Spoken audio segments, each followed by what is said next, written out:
Hello, everyone, and welcome to the Striation 6 podcast. I am your host and the owner of Striation 6, Sam Trotta. And as it is with everything I do in the exercise profession, to the best of my ability, my goal with this podcast is to bring you content to help you feel, function, look, and live better through exercise. It is my mission, it is my professional love, and I'm very excited to be here today. I have my very good friend and colleague Glen Owen from Strata Internal Performance up in Newmarket, Ontario, joining me today. Glen, how the truck are you?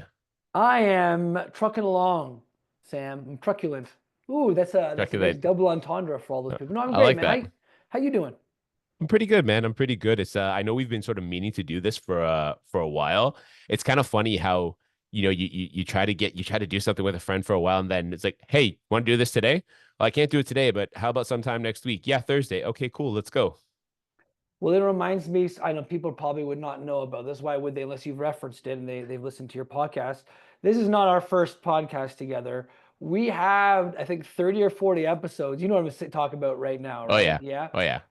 Oh, we have 30 or 40 episodes of something called, I had to even think about it for a second. I was like, was it like the caffeine and something podcast? Because that was the image, but it was the movies Yeah. and muscles podcast Yes. where we would talk about exercise half the time and then movies half the time. And you know what? Probably wasn't the topical matter that most people wanted to see smashed together. I had a great time. I have zero regrets about it. Me And I too. remember it was like a coffee mug with muscles and like Yeah. and one of those like Yeah. take 35 things. So yeah, Right. not our first foray. I'm really looking forward to chatting with you and seeing what comes out of this conversations today. And I'll have to go back and see afterwards if the Movies and Muscles podcast is floating around anywhere, and you can put in the show notes if people want to go look at some relics. Yeah, I'm assuming you're also like I can hear you sort of trying to find the words a little bit, Oh and yeah, if that's probably also because Glenn is the co-host of a podcast called the Minds on Muscle podcast.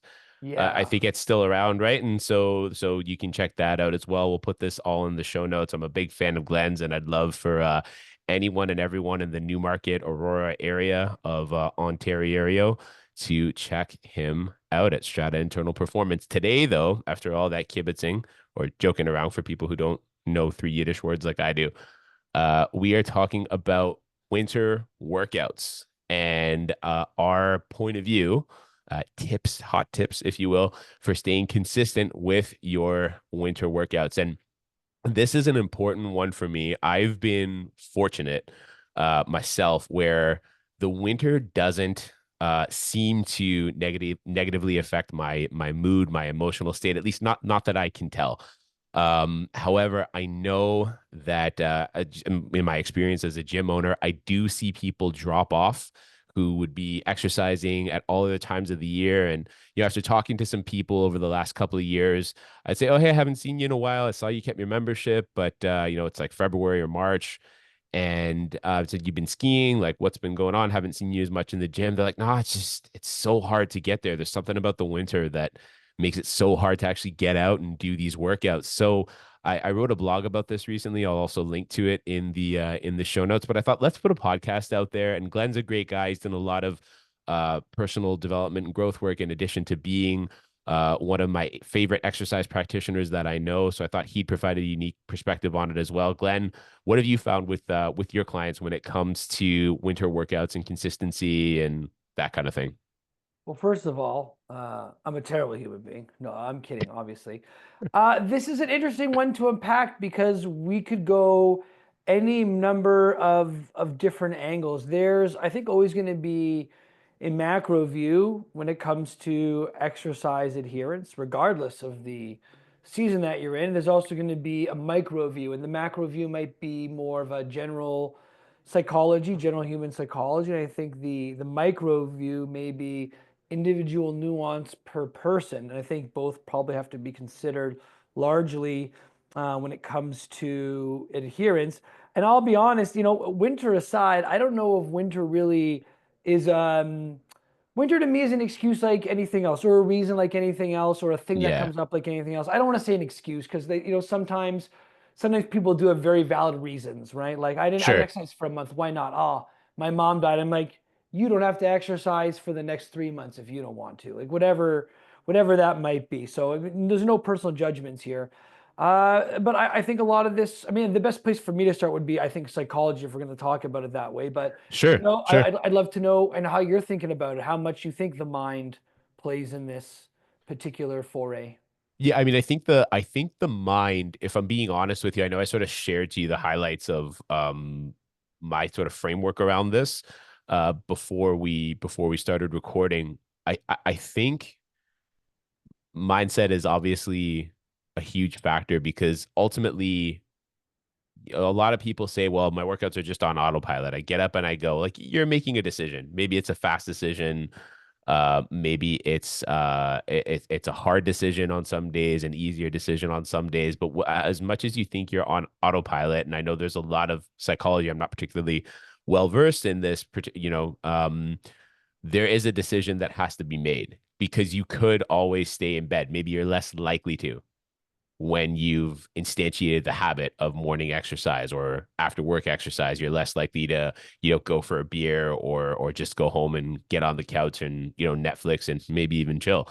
Uh, the thing that I was thinking first when it comes to eliminating barriers around getting to workouts in the wintertime is actually just the pragmatic aspect of it. So Hmm. there are some people, for example, who have it in their minds that they walk everywhere. And if you've been in like in a city like Toronto, a lot of people take walks. A lot of people like to walk from different places. Your step count is trending these days, so people are walking more than ever. And I think that's probably a good thing overall. But for those of you who are outside of Ontario or outside of where the polar vortex has just hit, I mean, it's been minus 20 something degrees Celsius with the wind chill. I think it's so cold it starts to converge with Fahrenheit at Yeah. that point. So I think that might be 4 Fahrenheit, if I'm not mistaken, something in there. yeah, It's cold. something like that. It's pretty nasty. And to walk is just punishing. So maybe there's an accessibility aspect to Hmm. exercise, right? Where, if exercise becomes so difficult to get to because it's so punishing to get outside, to actually make your foray to the gym or to your exercise destination, then maybe that has to change. So your exercise I mean, I'm a gym owner. So if you're a part of my gym, I'd, for many reasons, ideally not like your exercise location to change, if I'm being honest. Maybe how you get there changes. Maybe you take public transit instead of walking or biking, or maybe you Uber it, or if you're someone who has a car but chooses not to use it because it's sort of cumbersome in Hmm. the city, finding parking can be a little more difficult. Our gym seems to be pretty good with parking, but generally speaking, parking's hard to find in the city. Maybe you drive instead of walk. So make it easy to act as easy as possible anyway to actually get to your exercise destination. Like, does that make sense?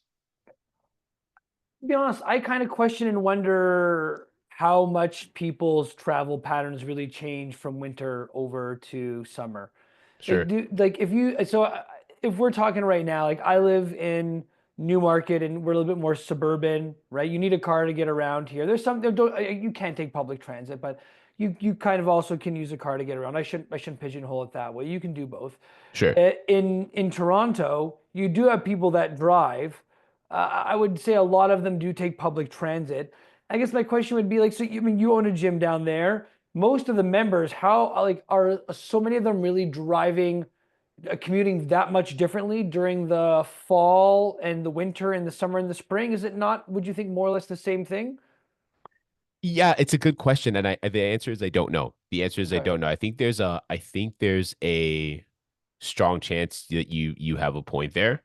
Um, my point was simply more about eliminating barriers to access to the 100%. gym, right? So, Yeah. as much as, for example, like to add on to the accessibility point, as much as I would want my members to stay members year round, I mean, maybe home workouts are a better Mm, option if travel is just punishing at certain times of the year. Traffic gets worse with snow and ice.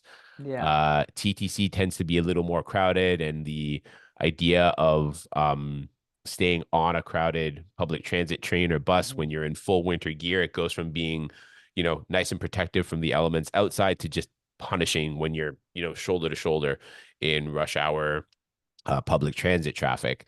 So maybe a closer facility, right? If you live far from a facility, but you go there for a certain reason, maybe something that's a little closer is a more tenable option. And I think I guess what I'm saying is maybe Mhm. it's worthwhile examining whether Mm, accessibility is an issue for you. Like, are you going because yeah. it's something to do with the exercise, your mindset, or you're just going, man, when it gets to be winter, like it's just hard for me to get there. It's just really unenjoyable. It's a real deterrent for me to get there. And if people are being honest about their situation, looking at that sort of thing is probably a good first step, even if it's just like, Mm, yeah, no, that's not it.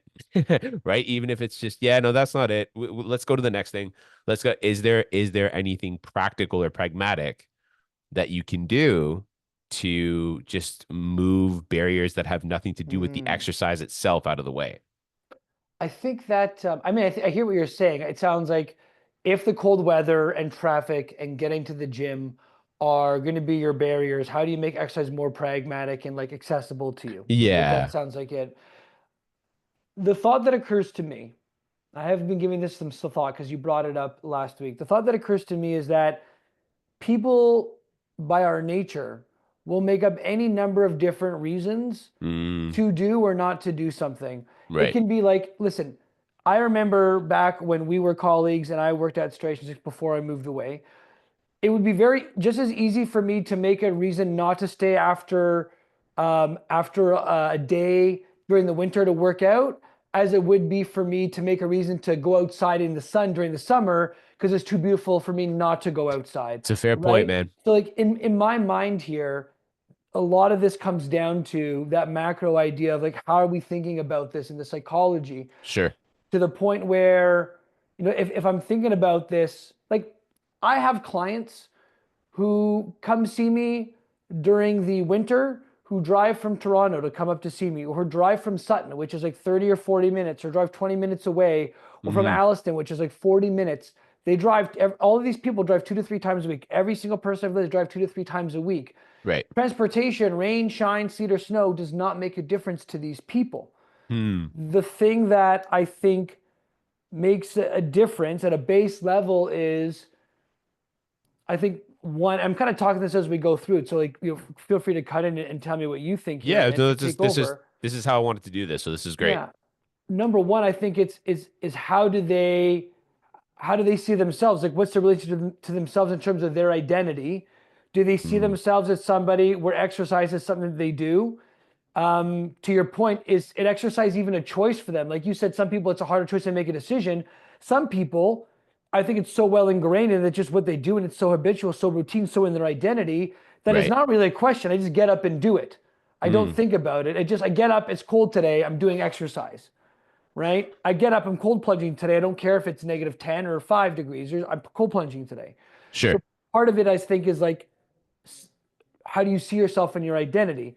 That's the Hmm. first thing. I think the second thing, like from that, the natural question is if you're somebody who kind of goes back and forth, whether the reason is that it's cold or it's too beautiful to go outside, or that the traffic's terrible, or that I'm too tired today, whatever that conversation is in your head, my natural thought would be what does it look like to try to reframe or reshape that conversation so that maybe there's cognitive dissonance now where you say you're the person who likes to exercise but you're not making the time to do it, asking some questions about how are you really rationalizing that in your head, because you can't say you love exercise and be all about it and love doing it if you're only doing it once a week or like once every 2 weeks. That's kind of how this occurs to me, because everything Sure. else from down there, like accessibility, is all then just great. If you're the person who really wants to exercise, it's important to you and you're going to do it and you're going to pull yourself towards that. It's all of a sudden then a question of if it's accessibility, great. How do I plan for that?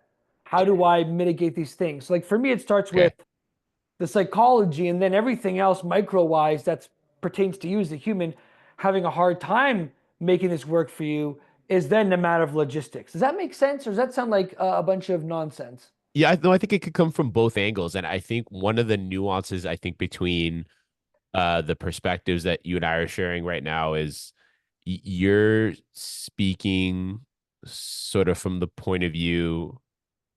I might be muddling this, so help me out if needed. But it sounds like you're speaking from the point of view of looking at people who sort of already have a commitment to exercise, who don't Hmm. have any issue with it. And I think where I Hmm. was coming from with the subject Hmm. was around people for whom maybe it's harder to commit for whatever reason. And I guess my point of view, we don't have to stay on this too long, right? Because No, there's, you know, I no. because But it's the I same should, it's the same psychology though, either way. No, yeah, like true story, true it's story. the psychology of change and habit transformation, and it's the same across all things you're trying to change, Yeah, I guess one right? of the things I look at is it's like the whole adage of like, is someone depressed or did they just have a really difficult life? Do you know what I mean? Like, is someone Yeah, just depressed or are they just going through like multiple traumas and sure. difficulties all at the same time that are understandably bringing them down? Yeah, So it's kind of the same thing here. For me, it's just a little check to see that yeah, something like it's just hard for me to get there yeah, isn't getting in your way. I would wholeheartedly agree with you, and maybe this is a good segue to get more into the nuances of the psychology. That the sure. psychology is ultimately what makes it. So let's say accessibility isn't an issue. Like Yeah, you've solved for travel. You yeah. know, you've got a warm coat. Well, Good for I you. mean, You how know what many I mean? people buy home gyms and buy dumbbells during COVID and didn't use them? It's Yeah, right true there. story. Like Absolutely. there's so many people. You can exercise anywhere you want to. You Sure. can do ballast classes that you host anywhere you Yep. want to, and True people story. still don't do it, True right? story. True story. Yeah, So let's touch on identity a little bit if you're okay yeah. with that. So Sure. I I've love got a it. little bit of learning in this from one of the courses that you and I have Hmm. both done. Yeah. But it was sort of not to knock the course, but there wasn't a lot of focus on it. It was like, okay, here's a concept, Yeah. and we're going to overlay that over this whole communications model that we believe you should undertake. So to get a little bit more into identity, Hmm. talk if you could talk some more about that and what you mean by that in the context of exercise and someone Sure. who exercises versus not, that'd be great. I said I'm not an expert on psychology, and I'm not going to quote studies and books and all that jazz. So if you're the kind of person who needs like some kind of direct me to be a scholar or PhD, this is not going to be the conversation for you. However, if you're willing to like just try this on like you're wearing a hat and consider some things and be open to it, then we might be able to, between me, Sam, and you, the listener, think about some stuff. People fundamentally act in accordance with how they see themselves. Like, and people don't want to have cognitive dissonance, meaning that people don't want to be seen as a hypocrite or seen differently from how they are in the world. That's why people virtue signal, right? The idea of like saying something to gain favor because you want to be seen favorably, right? Sure. But then if you act in disaccordance with that, you're a hypocrite. I mean, back in the day, tribes of 150 people, if you're going to talk the talk, but you're not going to walk the walk, you're out of there. So people tend to act in accordance with their identity. To a point that you brought up earlier, which I think is a really great point, is someone depressed or does someone just have trauma after trauma after trauma? And this is going to, and like coming from like a life where I've had it pretty good. I'm not going to acknowledge that. But there are people out there who have had, by all standards, what most people consider terrible lives, and yet they seem to be very happy and very fulfilled.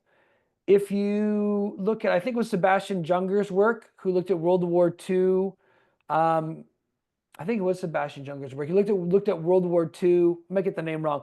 Looked at people during World War II and people in England who had to huddle in bunkers and didn't have very much food, and they were like trying to stay alive and support each other.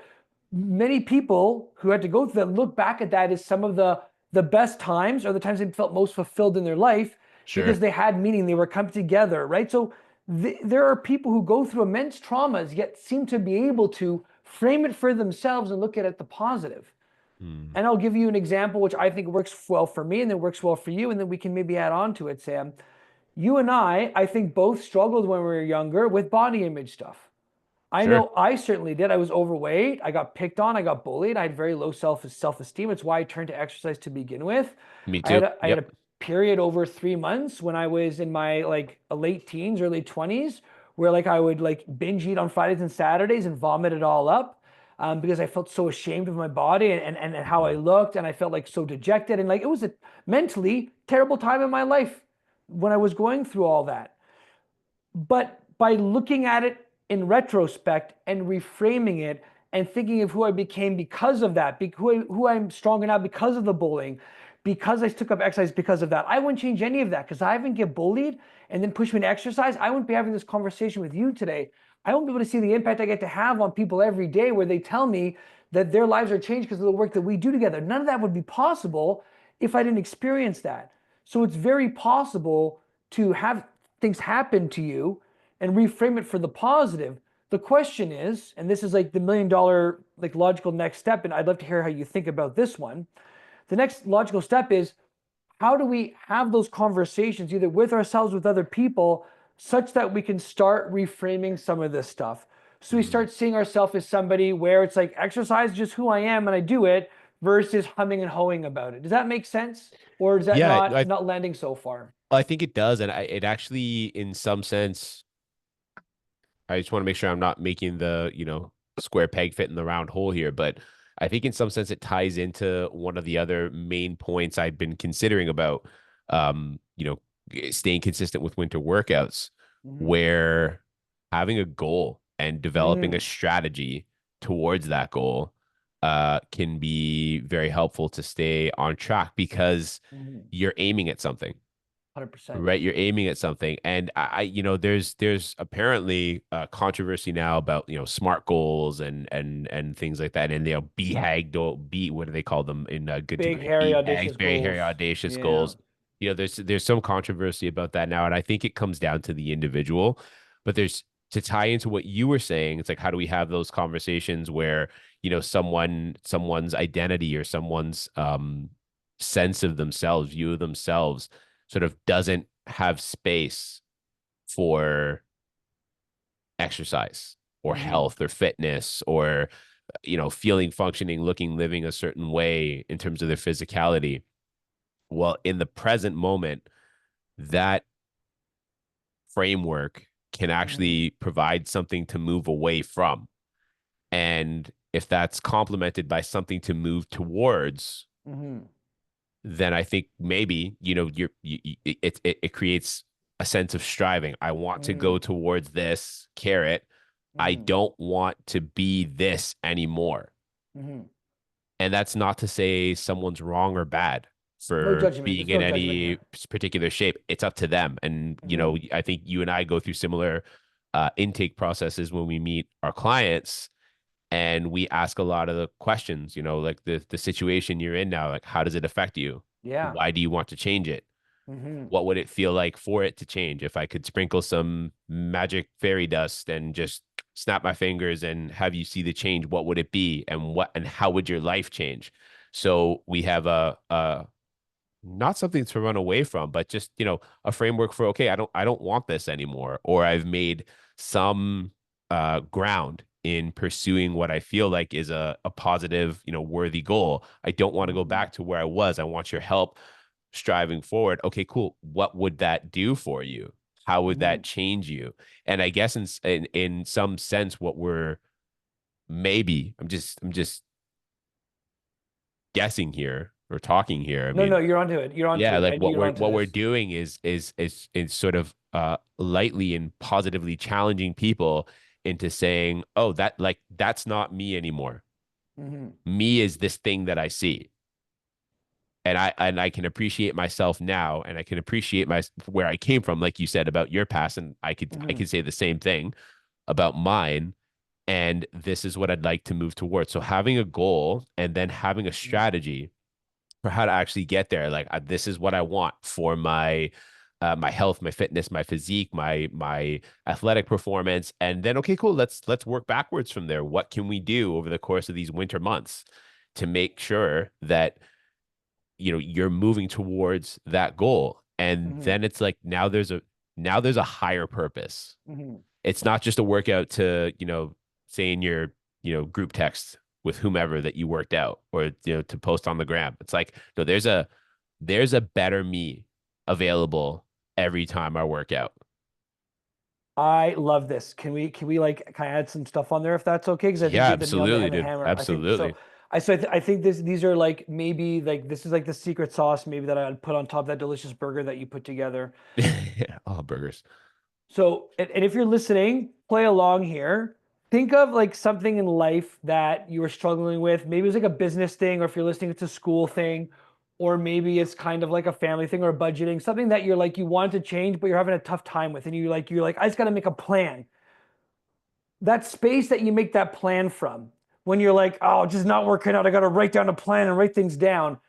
Do you really think you come up with the best ideas, or do you come with a lot of the same stuff that you might already have thought about doing when you write from a place of just kind of feeling low, or be not belittled, but like low or like inefficient or ineffective, like a negative space? You don't come up with the best stuff, right? Sure. Like I'll put that out there. And I'm gonna Tony Robbins this mother trucker for just 1 second. The secret sauce is actually when you once you know what result you want to have, whether it's like I lose 10% body fat in the next 4 months and I'm 216 pounds, whatever that SMART goal is. Once you create that, you got to get really in touch with your purpose. And I mean, like, you've got to get excited about this thing. You put on Yeah. like your happy song, you smile, you jump around, you change your physiology a little bit. And when you do that, because we know this is true, we know when people stand in power poses, their testosterone goes up. We know when people smile and listen to their favorite song, they sing along and they jump, even if it's like 12 o'clock at night, they haven't slept for 24 hours, they force themselves to do it for 5 minutes. We know this, it's science backed. They start feeling way better and amazing. So you get really in touch with that part of you, and then you write down your purpose, because it's not really about losing 10 pounds. And this is why it goes back to what you said about doing the consultations. It comes Yes. back to that bigger purpose. Because Right. for me, like, and I'll talk about business wise, if that's okay, because that's just where my big focus is right now. I'm looking at, I want to scale up my business, start an online program, and make $300,000 this year. Like, that's kind of like my results, something like that. Sure. If I write down the purpose of that from that place, it's not like so I earn more income and I feel good about myself. It's like, if I'm delivering $300,000 of value out there, I am changing, excuse my French, fucking lives. You And are and that saving also, lives. yeah, and that to me also means that those people who I'm impacting are going to impact more people. There's going to be a huge ripple effect to what I'm creating beyond Hmm. what I'll ever know. But not only that, that would ensure that my wife and my family and people that I want to take care of, I have the means to do that. So I can give back and I can be a contribution. And then selfishly for me, I would grow. I would learn things I've never learned before. I would break through barriers I never thought would be possible. I would be this wealth generator and just feel elated about it. And I think if you're listening, you can probably tell, like, that's really how I feel about this thing. And now Yeah. from this space, you flip over a page and you write down all the things that you think you could do in order to achieve that goal. I'm going to go to the gym 3 times a week for 45 minutes. I'm going to throw all the sugar out of my house. I'm going to do this, right? For me, Sure. it's like, I'm going to do a product brainstorm. I'm going to set up a HubSpot CRM finally. I'm going to have an email blast every month. I got to revisit my social media. And you jot Right. down all that stuff. And now it comes to what you were talking about before. This is the accessibility thing, right? It's Mm. like, I find a gym close to my home. I create time in my schedule to work out. That's a Now we're great point. starting to like Right. already proactively think about what's going to be amazing. And those obstacles are going to come at us. And now we can write and think about ideas that are going to overcome those obstacles. And everything kind of comes down in this particular methodology of doing it. Sure. But if you're not going to approach your goal from that space of all the glory and how it's going to have a bigger impact and really affect you, and words that mean things to you, not Hmm. corporate jargon BS, but things that matter to you, you're not going to have access to the other stuff. And I do this essentially with every goal that I have, and it's transformed the way I actually achieve, and it's been brilliant. But when I talk about psychology and mindset and everything coming back to like how we think and see ourselves, Hmm. now that you've got a big purpose, it's way easier to pull yourself into action. Way easier to pull yourself into action. Then if you want, and we got time, we can talk about what happens when we do have limiting beliefs, but that's kind of, I think, to come back to the initial point, that kind of secret sauce, right? Not only now are Yeah. we addressing the goals, but we're addressing them from like a powerful state of who we're going to become in this place, and we're going to act in accordance with that, getting rid of some of that cognitive dissonance while planning ahead for obstacles. That was a mouthful. Sorry about that, everyone. If that was a little too much, I got a I don't. little. I like Get this back to mic, my so body. I'm not gonna drop it because I like it and it would make a really terrible sound. But that was a mic drop moment there, man. That was great. I love that. Yeah. I haven't as much as we're good buddies, I consider you one of my closest friends because of schedules and distance. We don't see or speak that often. And I haven't really seen this side of you come out right now, so I feel privileged to see this part of you that seems to have emerged. I think sounds fantastic. Sounds Oh, fantastic. as in, I appreciate that, man. I really do. And I think it might sound like to a lot of people like maybe psychobabble mumbo jumbo a little bit, but the science is there. It's all very physiologically based. Like, and honestly, if you're trying to hit your gym goals or you find you drop off and you're Sure, inconsistent, you kind of come and go like a lot of people are, speaking to the listener, and you haven't considered doing things this way, like I highly recommend it. Like if you literally want to process, you create a playlist with your two or three most favorite songs in the world. You crank that up to a 10, you put that on and you dance, you smile a whole bunch, you jump around, you get your heart rate going, and then from that space, you write your goal, the result that you want to achieve. You write why this thing's important to you, why it has to happen, why you have to make that change, why you have to achieve this goal. You write those for 5 minutes, and then from that space, you're gonna be even more empowered. Then you go down to writing all the different actions that you think you can take, and then from there, you choose the most impactful ones. You figure out what the obstacles are going to be. You work sure. around it, and like that's your plan. And then when things don't go right, you just go through it again in a week or two, and you reevaluate, and you're good. And that's literally all you need to do to achieve your goals. It's just a matter of figuring out what you need from a good spot, putting together the roadmap, execute the roadmap. The roadmap doesn't go as you want to. You learn a bit, you go through it again, you just keep taking action. You just keep taking action. You're going to get there. It's really, really that simple. It really is. I appreciate that. That's great. I think I'd love to do another episode with you on mindset and mindset as it pertains to exercise and things people can do to help get themselves into a great mindset. Openly, it's not an area I'm particularly well versed in, so if that's something you'd be up for, I'd love to do that. I'd love to do Well, that. I mean, we'll talk about another episode, but I already know you and I both have learned from other mentors who have actually done this, something very similar with us, where it's very much like you play your favorite song, you get Yeah, yourself into a good spot, yeah, and then you ask yourself some real questions, and then you move on. Like, and it's really not. This is the exact same thing, but I'm just saying a little bit different with some different questions, and we're just putting it into sure. one goal setting, right? Sure. And then Um, there's, sorry, yeah. go ahead. No, no, I've been rambling, man. I'm sorry. I'm not rambling. I shouldn't say that. I shouldn't degrade myself like that.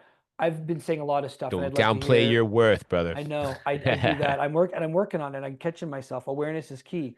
It's What a were you gonna thing. say before I? Well, the thing I was going to say is so let's say we've gone through so I had this blog again. I'll link the No. blog in the description. I don't know if I actually do. I don't really know the difference yet between show notes and the description, but I'll link the blog in the description. But the three points I had written in my blog, tips for staying consistent during your winter workouts, were about accessibility, Mhm. were about having a strategy we Yeah. just sort of talked about in length here, and I really appreciate the psychological link you made between those two things.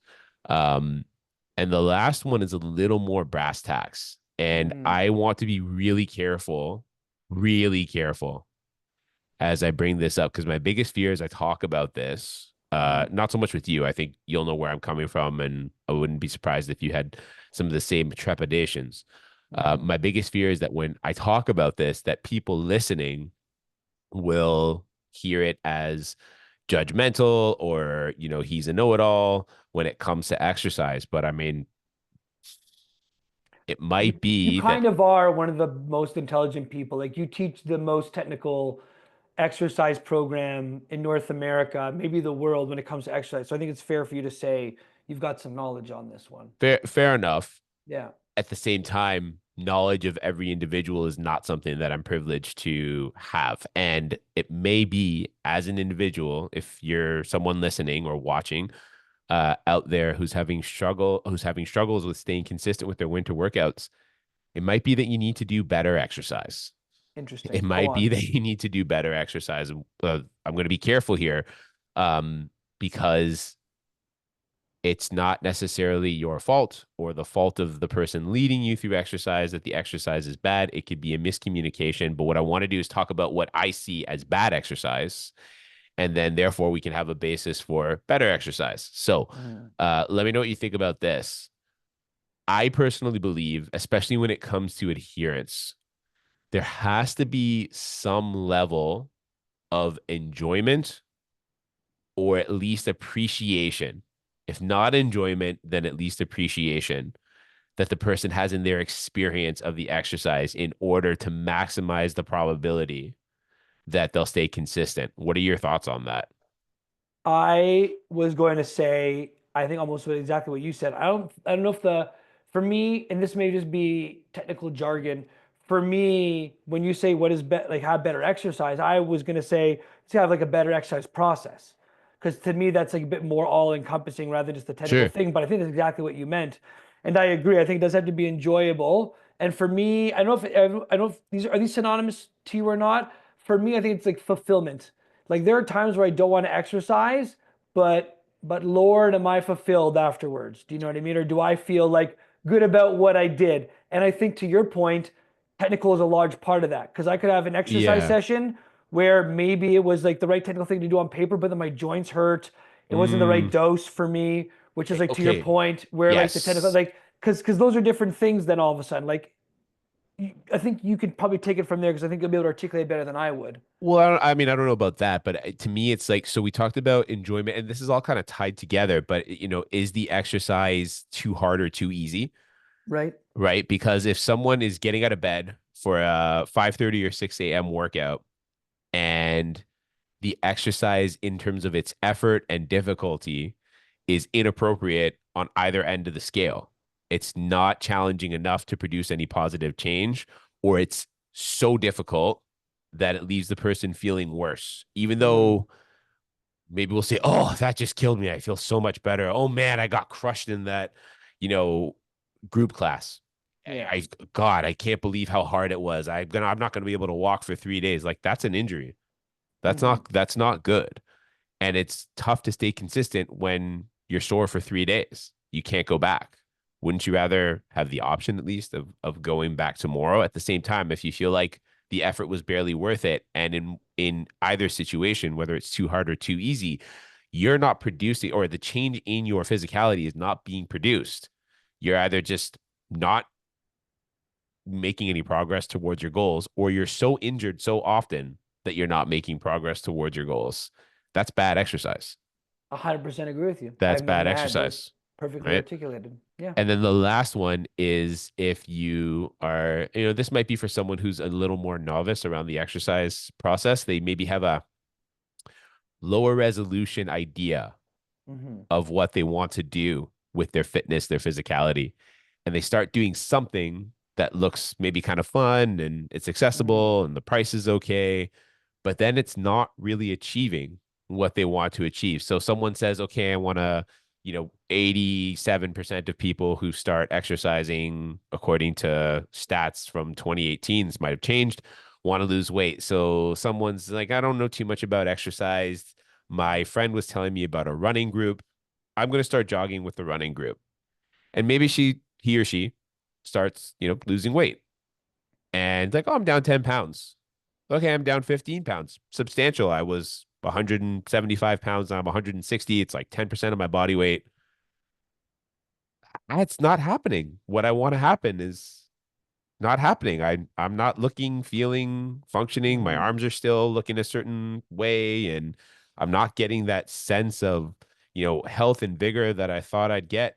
Maybe you got to explore something else. Yeah. Maybe you have to I, explore something else.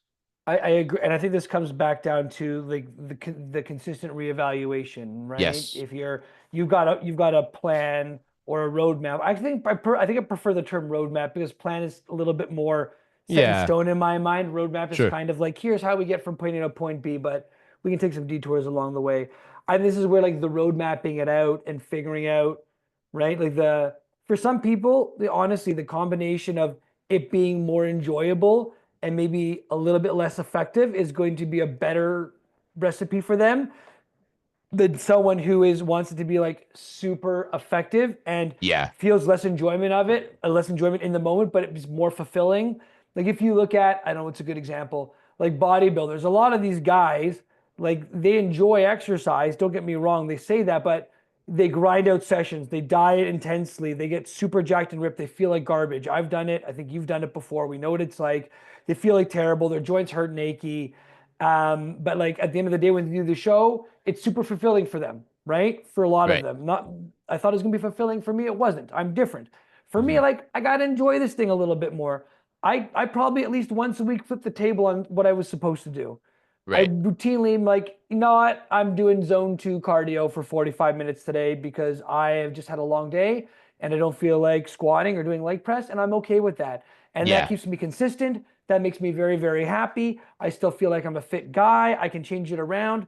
Everyone's going to be a little bit different. And that's where, like, getting in touch with what's important to you Yes. and being able to put your own recipe together, or like getting someone like Sam to help you put your recipe together and figure that out with you, is important. And I'll be honest with you, I think a lot of times, at least in our profession, there are some people who think that it's about the right exercise in the right time, in the right dose every single time.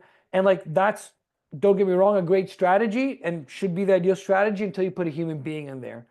And then if it's Yes. someone that you're going to see 2 or 3 times a week because they want it, you just be with them the entire time.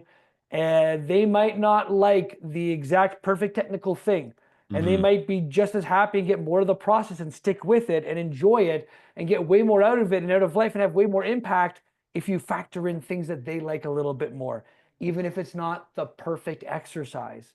Well, this And is sorry. right? Didn't No, cut you take off. it. I could keep going. Please take Well, it from there. I mean, for me, this is apropos to the conversation because this is about staying consistent with Yeah. winter workouts, not staying perfectly on track as planned from 3 months ago with winter workouts. It's about consistency. So I would rather have a client say, "Yeah, I know I was supposed to do lower body, but I was just beat. My hips were kind of sore from the last lower body workout we did. So, I just did some zone two cardio instead. I might have to double up on it, do it 2 days in a row. And in effect, I skipped leg day. And I'd say, that's cool. Your hips were still Yeah. sore. So I'd go to, okay, cool. Maybe we'll zero in on why your hips were sore. Was there an exercise that and just make it about inquiry Yeah. rather than judgment. And I think a spirit, like if whether I'm doing this whether I'm coming from this point of view of as an exercise professional or as an exercise participant for many reasons. I've sort of really tried to take this on as an exercise participant, Mm, just with some stuff going on in my body over the last sort of 4 to 6 months. Uh, approach it with a spirit of curiosity. 100%. Approach it with a spirit of curiosity. Like what would happen? What would happen if I did zone two cardio rather than, deadlifts and leg extensions and leg curls and calf raises? It's Well, amazing. I I'd love zone two give cardio. myself, sorry. I love zone two cardio. Sorry, I Yeah, thought you were I'm done. I going to love like it it. more too. I'm going to like it Yeah. more too. I like all that other stuff though, as Yeah. well. It's like, well, I'd give maybe facilitate a little more recovery. Won't really lose out on building that much muscle and strength. It really is just one workout. And you get the extremist point of view that sort of says, well, it starts with just one. And then before you know it, you're skipping leg day. And Oh then, well, I skipped the leg day. yeah, exactly. You look like a lab beaker or something after that, right? Like, whatever. My point is that consistent, appropriate, and effective efforts towards your stated goals, especially if they're stated goals from the point of view of that kind of priming, like getting yourself into a really good headspace, thinking about, a power greater than yourself that you might be uh, speaking to and working towards by doing something as simple as starting to exercise in a consistent, appropriate, and effective way. That's what matters. 100%. I That's what mean, matters. So bad exercise on the other is just that. It's exercise that is ineffective, mhm. inappropriately easy or hard, and exercise that you don't enjoy. There is such a small probability of staying consistent in that kind of framework. I was gonna say you took the words out of my mouth. 100%. Creating the environment and the habits and the routines and the actions for you to thrive is really what it's all about. And I think you're right. I mean, really, most of the time, you only have to be really 70 or 80% directionally correct to achieve the goals that you want to. This idea that we have to be attached to doing things a certain way to get an outcome is a complete farce. You just have to be committed to the process. and then be willing to fail, take new actions, reevaluate. If you're 70, 80% direction correct on this journey to whatever your fitness goals are, you'll get there. You Right. just have to be consistent, right? Absolutely. It's just like compounding interest. That's it. You start saving I like over that. time, things compound, you make more money. It's the same thing with knowledge and output and exercise. Your knowledge and the exercise that you do and the learning your body goes through, which maybe another podcast for another time, it's all compounding interest. You get better and better. Absolutely. Yeah. And then we'll maybe save this for the next one, but there's something very, very important about asking better questions when it comes to your fitness and health goals and process and progress Right. when it comes to like psychology, because people will get stuck by limiting beliefs, things that aren't true, and they have to have frameworks around that. And I've got some ideas, but maybe we'll That's our next digress for the next one. that's our next episode. That's our next episode. That said, I think this is probably a pretty good place for us to put a pin in it for today. Glenn, if people are in the Newmarket, Aurora, Alliston, Sutton Yeah. area, where can they find you? Yeah, so my name's Glenn, and I eliminate the concerns of aging adults so they can retire with vitality, independence, and experience the best years of their life. That's kind of what I do. And I'm essentially in Newmarket, Ontario. You can look me up at glenowen.ca is the easiest way to find me. We can chat. Starting to do more social media stuff, which is another conversation for another time. But that's kind of my deal. And more than anything, I just want people to um, live happier, more fulfilling lives. And I hope you got something from this podcast. And if you happen to hear this and feel free and feel so compelled, leave us some feedback because I'd love to grow from this. And I want to say thank you to Sam for having me on because I really enjoyed these conversations. It really does bring me back to Movies and Muscles podcast. I'm going to see if I can find that. And I look forward to doing another one very soon with you. Awesome, man. It's always a pleasure to speak to you in any way, shape, or form that I can. Thank you for being here today. I appreciate you. I appreciate you too, buddy. I love you. You're an amazing human being. Right Please back keep at you. changing lives. Yeah, and I look forward to the next one. And thank you, everyone, for listening. Time is your most valuable resource, and I'm very blessed that if you've made it through this almost full hour, I'm very blessed that you gave me that energy and shared this time with us. So thank you so much to you who's listening as well. What he said. We'll see you on the next episode. Cheers.